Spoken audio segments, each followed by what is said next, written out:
Hi guys! Panibagong araw, panibagong vlog na naman nga ni. Sa mga oras na nga po yan guys ay magbibilang nga po pala ako ng aking benta. Itong video ko nga po pala ay nung Friday pa. Bali nga po pala guys ay ngayon ko nga lang po pala ito ma-upload. Bali nga po pala guys ay ang tinitinda ko nga po pala sa school ay mga fake nails, smoke, at lip tint, at slime at clay nga rin po, at marami pa pong iba.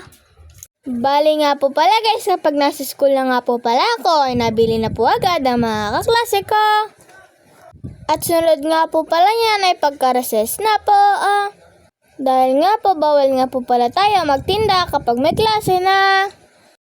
At mag-unboxing nga po pala ko ng aking paninda. At ito nga po pala ay natadika ko na pinapantinda ko. At mabenta nga po pala ito guys sa akin, kaya nga po ay mabilis po ito maubos.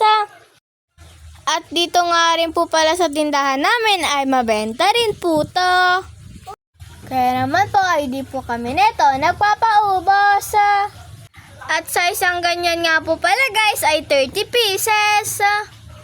Kung gusto niyo nga po pala guys bumili nito, ilalagay lang po namin ang link nito sa comment section. Masarap nga rin po pala to guys kapag po malamig. Ilalagay nga po pala namin yan sa rep. Bali nga po pala guys, ayan nga po pala ang natadi ko. May 4 na flavor na nga po pala yan guys. At yung lalagyan na nga po pala yan ay sobrang dami na po namin yan. Perfect nga po pala to guys, lagyan ng ipitan at maging sabunan. Hindi nga po pala ako mahihiya magtinda. Dahil nga po pala guys ay wala naman po masama sa pagiging tendera. Basta nga po nakakatulong po tayo sa ating magulang. Dahil nga po Friday ngayon ay magpapalit po pala ako dyan ng baga. At yung dadalhin ko nga po pala dyan ay yung kailangan ko lang. Dahil nga po wala naman po kami masyadong gagawin. Bali nga po nilagyan ko nga lang po pala yan ng 3 notebook. At ayun na nga po pala ang laman ng aking baga. At dala-dala ko nga rin po pala dyan guys ang aking suklay. Balik nga po pala guys ay bigay pa po yan sa akin ni Tita Joy. At hinihiram nga po pala yan ng aking mga kaklase. Dahil nga po nagagandahan daw po sila. Siyempre ginagamit ko nga rin po pala yan din sa school. Kapag binibigyan nga po pala tayo guys, dapat po guys ay marunong po tayo mag-appreciate ng mga bagay. Mahal man o hindi. Mayroon po kasing taong kapag luma or mura, hindi nga po pala nila yun na-appreciate. Kwento ko nga lang po pala sa inyo guys.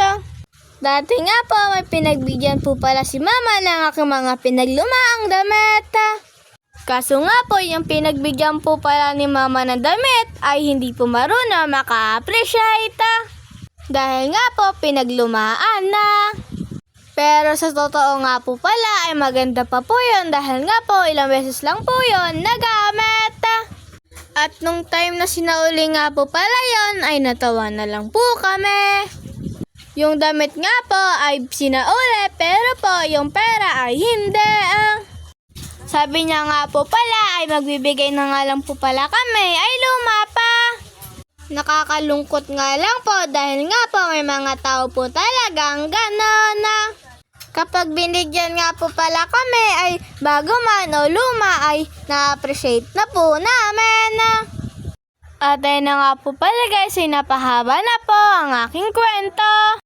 Sa mga oras na nga po yan guys ay nag-ayos na rin po ako dahil nga po alis na rin po kami. At mag-i-spray na nga lang po pala ako dyan ng pabango. Para nga po pag pinawisan na hindi po masyadong amoy pawis. At sunod na nga po ay nagpulbo na po ako. At ayun na nga po pala guys ang aking dadalhin na paninda. Bale nga po pala guys ay order na rin po sa akin yan. At ayun na nga po pala guys ay ready na nga po pala ako dyan umalis. At ayun na nga po pala guys ay ginawa ko na nga po pala yung backpack. Pwede nga rin po pala yan guys, hindi po gawing backpack. At nagsasapatos na nga po pala ako dyan guys sa mga oras na yan. At ayun na nga po pala guys, inaantay ko na lang po dyan si Papa.